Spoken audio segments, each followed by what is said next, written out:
boys and girls, Sergeant Monster here with you. Now it's the first week of May, and it's the beginning of the scenario paintball season, and I'm seeing a lot of questions floating around the interwebs from new players who've never played a scenario before, asking what they should expect. So I thought I'd do a quick video to outline what you can expect from a scenario game versus a traditional day of paintball. Now, the thing you got to remember is most scenario games are going to be much bigger in scale than most of the paintball you've ever played if you've just played open rec play. You're looking at 200 or more people per faction. That's going to give you about 400 people on a field at any given time. That's going to be a lot of paint flying around. You're going to see a lot of eliminations. Don't get too bent up about that because eliminations are not that important in scenario paintball. If you are eliminated, don't sweat it. Don't get bent out of shape about it. You're going to be right back in 10 to 15 minutes. You're going to go back to your insertion point and go right back into the game. It's a great way to get a learning experience and figure out how you got eliminated and learn how to keep it from happening in the future. That being said, eliminations are not that important. Remember this. This is a key. Missions are important. Your faction command is going to get missions from the game producer. Okay?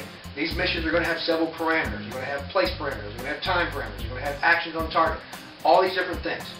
Know what those things are. Know where you got to go, what you got to do, how much time you got to do it in. Know what the victory conditions of the mission are and fight those victory conditions. Don't get bogged down in a firefight you don't need to be in because that's the enemy trying to delay you from completing your mission. Fight the victory conditions. Stay on target. The other thing I want to talk about is teams. Now, I'm on a scenario team. A lot of us that play scenario form or are on teams. If you're not on a scenario team, don't sweat it. You can still play in a scenario very well as an open walk-on player.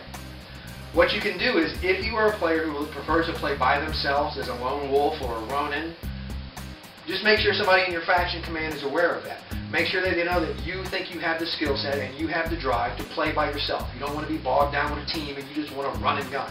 You can still be of great tactical use, but your faction command has got to know that you want to do that. Second, if you want to be on a team and you don't have a team, ask. Don't be afraid for 1 second to walk up to a group of players who look like they're a team and ask if you can run with them on a mission. Generally, they're going to be more than welcoming to you, and they're going to be very excited to impart their kind of paintball play onto you. If you run with a group of guys and you don't really feel like their style of play suits you, go find another group. If you ask a group, the worst thing they can do is they can say no. You never can tell.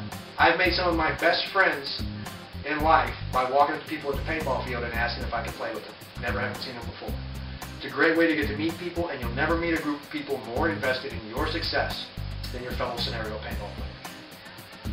Now, that's kind of a broad brush overview of gameplay. I want to talk real quick about gear and stuff you bring to the field. I'm not going to go into a whole lot of scenario paintball gear. I did a small video about that previously. And if you are a paintball player, you should have your own gear. I'm not going to tell you how to pack it. You know what your gear needs to be happy. Do that. I'm going to talk about personal survival equipment that you might want to bring to a scenario game above and beyond what you would bring to a traditional day of paintball. One of those things is food. Bring food. Do a little better than power bars. If you eat a case of power bars in a single day, you're going to be nothing but the Hoover Dam. Figure that out. 2, bring water. Bring sodas and Gatorades and all that stuff is great. I do that myself. But core is water. Bring water. The best way I can tell you to do this is to go to your local big box retailer or grocery store and pick up a 24 bottle case or a flat of the cheapest drinking water bottles you can find. Bring that to the field. Don't even worry about putting it in an ice chest or putting it on ice. Just bring it to the field. You'll make friends. You'll feel better. It'll be great. Another thing you want to do if this is your first time playing scenarios. Scenarios are big. Scenarios happen outside. Scenarios are in the mud and the blood and gnats and all of that, and you're going to get grubby. Take a garbage bag. Put a clean tennis shoes, clean pair of socks, clean pair of pants, clean shirt, all of that in the garbage bag. Put that in the trunk of your car, forget about it. The game is over. The game is over, take that bag out, take all that stuff out, shuck the clothes you're wearing, put them in that garbage bag. Your life's going to be a lot better. You're going to enjoy the drive home much better when you don't reek and creak. I promise. Really isn't much more to say on this subject. If you have any specific questions about scenarios or you want to know more information about that, that's fine. I'd be more than willing to talk about some of the different roles and how to role play. This again is just kind of a basic primer for the first time scenario player. If you want me to go more in depth on my understanding and my personal views on the different roles, feel free to shoot me a question and I'll try and answer as best I can. Until then, this is Sergeant Monster. As always, guys, it's fun, and I'll talk to you soon. Out.